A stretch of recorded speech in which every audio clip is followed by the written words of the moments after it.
Hello everyone, welcome to our YouTube channel. Myself Annie. और हमने start किया था एनसीईआरटी क्लास 6 हिस्ट्री का चैप्टर 5।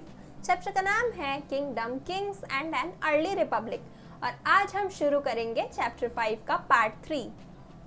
हमारे चैप्टर का नाम है राज्य, राजा और एक प्राचीन गणराज्य। ये सभी टॉपिक्स हम इस चैप्टर में कंप्लीट करेंगे।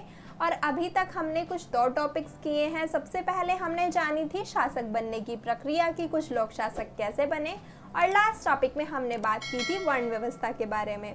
आज हम जानेंगे जनपद के बारे में। आज का जो हमारा टॉपिक होगा वो होगा जनपद। हमारे टॉपिक का नाम है जनपद। पिछले चैप्टर में अगर आपको याद हो तो हमने जन की बात की थी कि जो लोगों के रहने के ग्रुप होते हैं उन्हें हम कहते हैं जन। और हमने कुछ 3 जन का नाम भी उसमें देखा था कि भरत जन, पुरु जन, यदु जन। ये 3 जन थे, यानी कि जो लोग ग्रुप्स में रहते थे उसे जन कहा जाता था।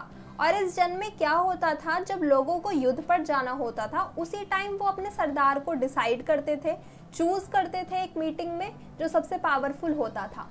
लेकिन अब इस चैप्टर में यानी कि उत्तर वैदिक काल में हमने क्या जाना कि राजा बनने की प्रक्रिया तो चेंज हो गई। अब जो राजा थे बहुत शक्तिशाली होने लगे, वो बड़े बड़े यज्ञ कराने लगे।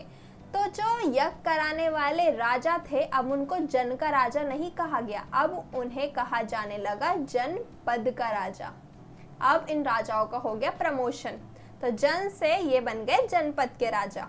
तो महायज्ञों को कराने वाले राजा अब जनपद के राजा कहे जाने लगे। जनपद का क्या अर्थ होता है? जन के बसने की जगह, कि जहाँ पर लोगों के बसने की जगह हो उसे हम कहते हैं जन। तो इतिहासकारों को 3 जनपदों के साक्ष्य मिले हैं। कौन कौन से? एक तो दिल्ली में पुराना किला जो सबने सुना ही होगा जहाँ तक है, और मेरठ में हस्तिनापुर। हस्तिनापुर का नाम आपने महाभारत की कहानी में ज़रूर सुना होगा, और एटा में अतरंजी खेड़ा।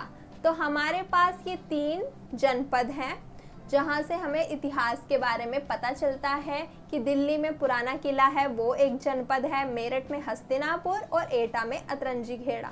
तो इस जनपद के टाइम पर क्या होता था, राजा परमानेंट होते थे और राजा यज्ञ कराते थे, अनुष्ठान कराते थे।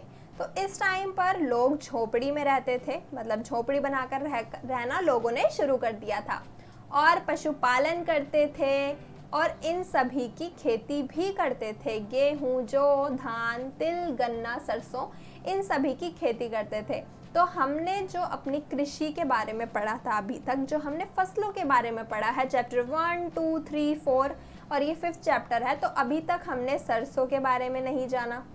हमने गन्ने के बारे में पहली बार यहाँ पे सुन रहे हैं, और तिल के बारे में। तो यानी कि अब लोगों ने गन्ने की, तिल की, सरसों की खेती करनी शुरू कर दी थी। और यहाँ पर लोग मिट्टी के बर्तन प्रयोग करते थे जिन्हें क्या कहा जाता है, धूसर पात्र। और कभी कभी उस धूसर पात्र पर हमें कुछ चित्रकारी भी मिलती है जिसे हम कहते हैं चित्रित धूसर पात्र।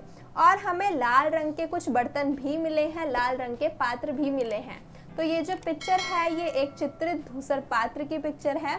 ये मिट्टी का बर्तन है जिस पर कुछ चित्रकारी की गई है। तो इस तरह के बर्तनों का प्रयोग होता था जनपद के टाइम पर, जहाँ पर लोग झोपड़ी में रहते थे, पशुपालन करते थे और खेती करते थे। तो आई होप आपको ये जनपद वाला टॉपिक अच्छे से समझ आया होगा। कोई डाउट हो तो आप कमेंट बॉक्स में पूछ सकते हैं। इस वीडियो के लिए इतना ही। अगर वीडियो पसंद आए तो लाइक ज़रूर करना और अपने दोस्तों के साथ शेयर भी करना। और अगर आपने अभी तक चैनल को सब्सक्राइब ना किया हो तो सब्सक्राइब कर देना, और हमारे सोशल मीडिया अकाउंट से जुड़ने के लिए आप पेज को भी फॉलो कर सकते हैं। Thank you.